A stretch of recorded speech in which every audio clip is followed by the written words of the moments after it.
Laravel 9 Ajax Crud with live search and pagination এই সিরিজে আমি আপনাদেরকে এই কাজটা করেই দেখাবো। যদি এটা আমি আপনাদেরকে একটু রিভিউ করে দিই, যেমন প্রথমে এখানে যে সার্চ রয়েছে এটা কিন্তু লাইভ সার্চ হবে আমাদের।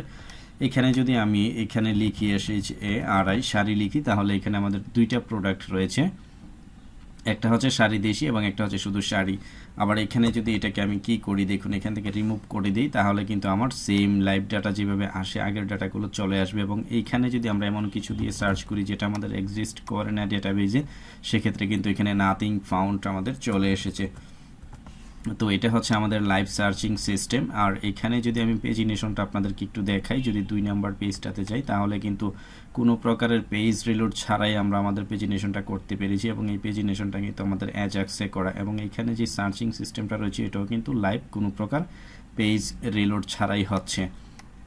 তো এখন যদি এখান থেকে আমি আপনাদেরকে একটা প্রোডাক্ট অ্যাড করে দেখাই, এখানে এসে যদি এখানে আমি সাপোজ এটা কি করব, এখান থেকে একটা প্রোডাক্ট অ্যাড করতে চাই, কীরকম ধরুন এখানে আমি দিলাম টেস্ট প্রোডাক্ট দিয়ে দিলাম, দিয়ে এর একটা প্রাইস দিয়ে দিচ্ছি আমি এখান থেকে 345 দিয়ে এটাকে আমি সেভ করি, তাহলে কিন্তু আমাদের প্রোডাক্ট এডেড সাকসেস চলে এসেছে এবং টেস্ট প্রোডাক্ট এখানেও কিন্তু এটা চলে এসেছে।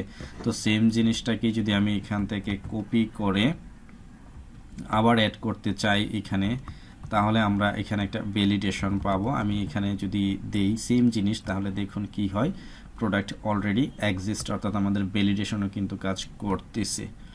তো আমি যদি আবার এখান থেকে এর প্রোডাক্টে ক্লিক করে দুইটা ফিল্ড এমটি রেখে এখান থেকে সেভ চেঞ্জেস ক্লিক করি, তাহলে কিন্তু আমাদের ভ্যালিডেশনটা এখানে ধরার পর এখন আমরা যেটা করতে পারি, এখানে দেখুন যদি কোনো একটা প্রোডাক্ট আমরা এডিট করতে চাই, তাহলে এখানে আসলাম, এসে আমরা যদি এটাকে এডিট করি, এখানে আমি টেস্ট প্রোডাক্ট 2 করে দিলাম, এটাকে 2 করার পর যদি এডিট করি, তাহলে কিন্তু এখানে প্রোডাক্ট আপডেটেড সাকসেস, এবং এখানে আমাদের টেস্ট প্রোডাক্ট 2 অর্থাৎ কোনো প্রকার লোড ছাড়াই কিন্তু আমাদের কাজটা হয়ে যাচ্ছে।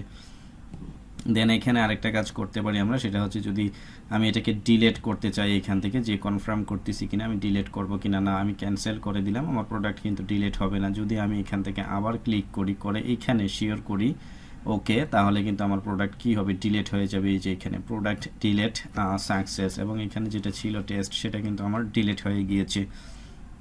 তো এই ছিল আমাদের Laravel 9 Ajax Crud। তো এই কাজটা করার জন্য আমাদের বেশ কিছু টিউটোরিয়াল তৈরি করতে হবে। আশা করছি আপনারা ধৈর্য সহকারে সাথেই থাকবেন, সেই পর্যন্ত সাবস্ক্রাইব করে আমাদের সাথেই থাকুন। এবং এই সিরিজটা শেষ করার জন্য আপনাদের হচ্ছে Laravel Crud-এর বেসিক সম্পর্কে কিন্তু আইডিয়া থাকতে হবে। আমার একটা Crud রয়েছে Ajax ছাড়া, চাইলে আপনারা সেটা দেখে নিতে পারেন। ধন্যবাদ সবাইকে, সাবস্ক্রাইব করে আমাদের সাথেই থাকুন।